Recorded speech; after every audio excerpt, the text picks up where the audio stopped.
So your biggest challenge My biggest on challenge. screen, yeah, on set.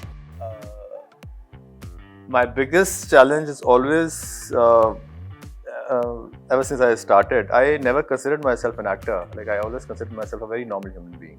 So being in this industry, you always need to pretend yourself a little star-like.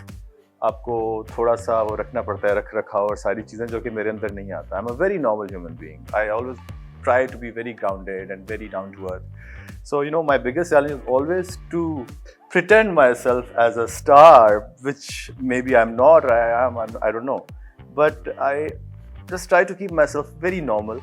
और इससे बाज़ लोग ये समझते हैं कि यार ये तो हमारे यहाँ एक बड़ा मिसकंसेप्शन है कि आपका एक एटीट्यूड बहुत स्टारी होना चाहिए to be on the set to prove yourself star. But I think I can not do that. I just always try to be a very normal guy, which you know has some values. हमेशा मैं अपने घर से जब जिस तरह का चला था मैं वैसे ही अभी तक आज से इतने अरसे बाद में बिल्कुल वैसे ही हूँ, बिल्कुल नॉर्मल इंसान हूँ. मेरी